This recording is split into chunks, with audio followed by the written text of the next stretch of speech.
সবাইকে good morning দিয়ে শুরু করছি আজকের ব্লগটা। নিজের বাসায় অনেক দিন পরে সকাল দেখছি। আজকের বন্ধের দিন ছিল, বৌদ্ধ পূর্ণিমা। সকালে ব্রাশ করতে করতে বারান্দায় এসে দেখি আমার গাছগুলোর খুবই বেহাল অবস্থা, একদম শুকিয়ে গিয়েছে মাটি। তো এর জন্য আর কি গাছে জল দিয়ে শুরু করছি সকালটা। এরপর রান্নার কাজ শুরু করতে হবে। আজকে অনেক কাজ, বাসায় কিচ্ছু রান্না করা নেই। তো ফার্স্টে তো চা বানাতে হবে, কারণ চা না খেলে একদম রিফ্রেশমেন্ট হবে না। তারপরে এই যে ডিম বের করে রাখলাম, মাছ বের করলাম আমার ছেলের জন্য, মাংস আমাদের জন্য। তো আজকে সিম্পল কিছু রান্না বান্না করার ইচ্ছা ছিল।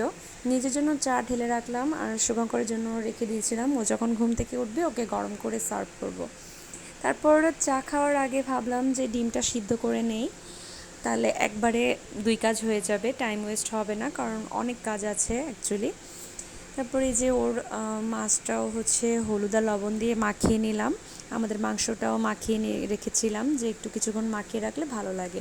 যে ডিম সিদ্ধ হয়ে গেছে, তারপর ডিমের গাটা কাচিয়ে নিলাম। এরপর ডিমের কোরমা রান্না করব যেহেতু, তো কিছু ইনগ্রিডিয়েন্টস হচ্ছে ব্লেন্ড করে নিলাম। এগুলো দিয়ে ডিমের কোরমা রান্না করলে আমার খেতে বেশ ভালো লাগে। তারপর আস্তে আস্তে ঘরের কাজ করছিলাম আর রান্না করছিলাম। আসলে একটা মেয়ের নিজের সংসারে অনেক কিছুই কাজ থেকে, যেটা সে নিজের মন মতো করে করে। সবারই আসলে নিজের সংসার খুবই পছন্দের। আমি তো ফাঁক পেলেই দেখা যায় এখানে চলে আসি। বাবার বাসায় ভালো লাগে না, এখন আসলে নিজের বাসাটাই সবচেয়ে বেশি আপন মনে হয়। এরপরে রান্নাবান্না শেষ করে ভাবলাম একটু সেলফ কেয়ার করা দরকার, তো এখানে একটু হেয়ার প্যাক গুলিয়ে নিচ্ছিলাম।